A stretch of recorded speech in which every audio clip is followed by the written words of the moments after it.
Hello everyone, this is Cody Lee of BlackCatBooks.org, author of I the Dragon, Cruel and Beautiful Rabbit Hole, Lore and Frey, and the upcoming Jaw of the Dragon. So over the past year or so, PlayStation has been trying, quote unquote, trying to make their title successful on PC. They've ported The Last of Us, Days Gone, Ghost of Tsushima's on the way, The Last of Us Part 1 came out recently, Uncharted, Returnal. There are a handful of like major PlayStation exclusives that are being allowed to come to PC. And after the release of The Last of Us Part 1, following the huge hype cycle for The Last of Us HBO, right, in which people were pretending for a good, during the entire runtime of the show that it was the best video game adaptation ever made, only for it to be completely stomped by the Super Mario Bros. Movie, not even a couple of weeks after it ended.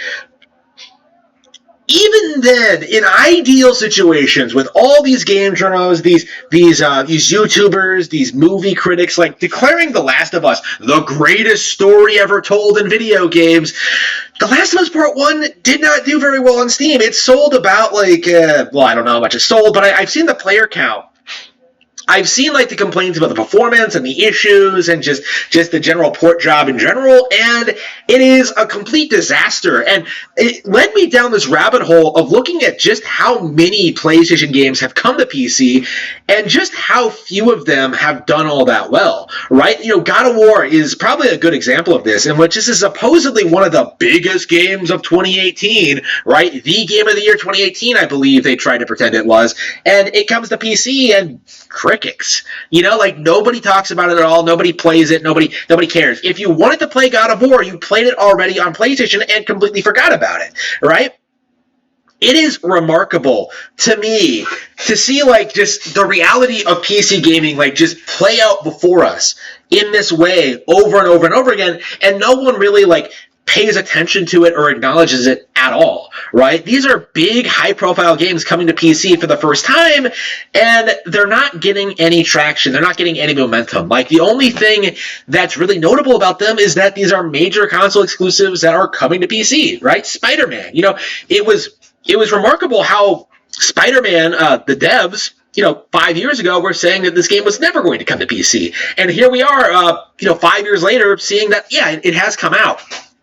And nobody cares about it. It is remarkable seeing this. And the fact that this has happened over and over again across so many different franchises with so many different development teams, so many different titles, I think it's safe to say that the PlayStation experiment, the initiative to try and dominate the PC platform, has failed. Without those legions of PlayStation fanboys hyping up their product just because it's a PlayStation exclusive, when you can actually put these games up against other games from third-party developers and Xbox exclusives, you see very, very quickly that these games are indeed lower quality than what we were offered on Xbox. Halo, Gears of War, Ninja Gaiden, all of this is better than Uncharted, The Last of Us, Days Gone, Returnal. The idea that Sony exclusives were cut above the competition is and always has been a myth, pushed forward by corrupt gaming journalists who desperately want you to think that PlayStation is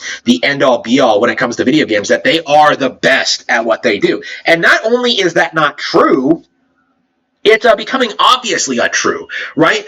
I've been saying for years that it doesn't feel like all that many people really remember or talk about these PlayStation games. How many people, 10 years ago, I was talking about how weird it was that games like Spyro, games like Ratchet and Clank, games like some of these early mid-2000s PS2 games were kind of forgotten by the establishment. Meanwhile, Nintendo games, games like Super Mario 64, games like Paper Mario, Ocarina of Time are still very much popular going into the early to mid-2000s. So much so that games like Twilight Princess and Skyward Sword were derided for being too similar to Ocarina of Time and being allegedly not as good.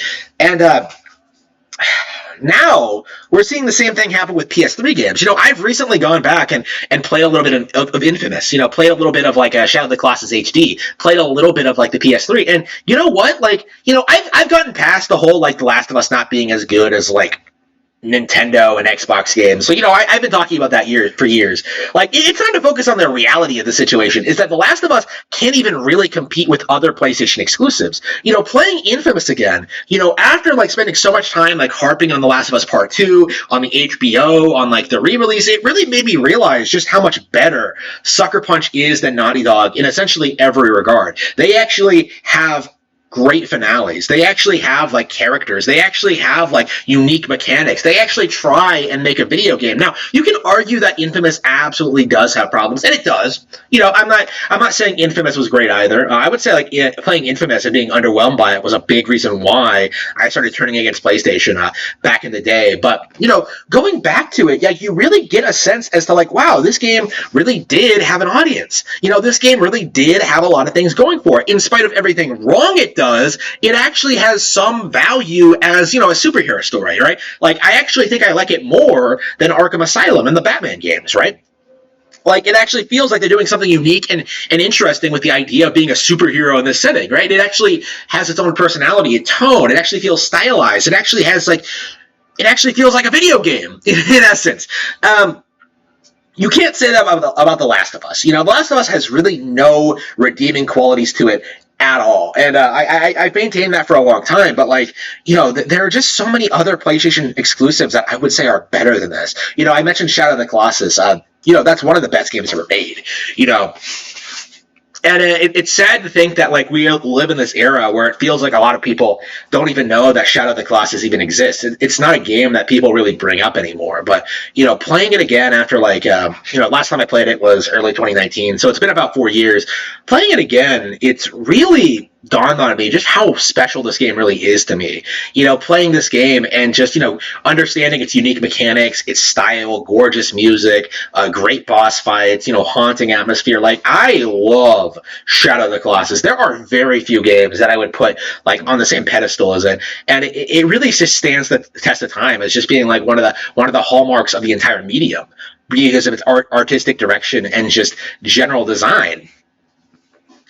You can't say that about the vast majority of these games coming to PC. If Shadow of the Colossus came to PC right now, I would buy it, because it is legitimately that good, right? There are, I would like to be able to stream it to you guys. I talked about this before, but my streaming setup doesn't allow me to stream PS3 games. I would love to stream Shadow of the Colossus, all right? I would love to do that, but it just hasn't happened yet. Probably won't happen for a long time. And I could, go out, buy The Last of Us, buy God of War. I did stream a Horizon Zero Dawn a little bit. I could like play a lot of these games on PC, but I won't.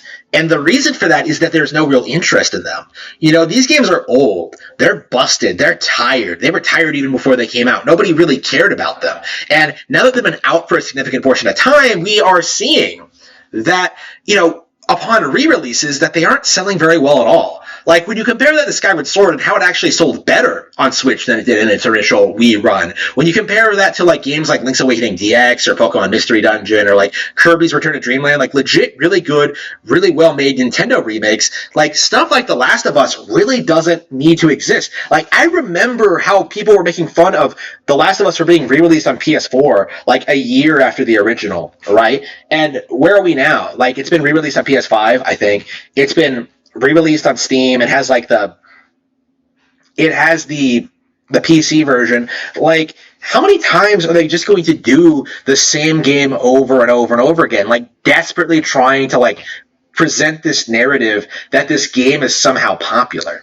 like, and I think at this point, like, considering how Steam works and how we can like accurately gauge how much time people are spending on this game and like how popular it was at its release, like, you can clearly see that there's not really all that much interest in The Last of Us. Like, it's a game that's propped up entirely by the weird culture around it, where people who don't even play the game like declare the TV show to be the best game adaptation ever. I've seen several people like that. It's the culture around The Last of Us, much like Undertale, much like Ruby, like, it's so much more, it defines the game so much more than the actual game itself. And that's a really good indication that the product itself, in and of itself, is complete trash, right? That's the reality that Undertale fans find themselves in. The Last of Us fans find themselves in is that without those HBO scores, without those paid-off critics, without the shills, without like Neil Druckmann and his nepotistic connections to certain groups, like the Last of Us would never have even gotten made, right? There are so many better games out there on PC and on other platforms that The Last of Us was never, ever going to be able to compete.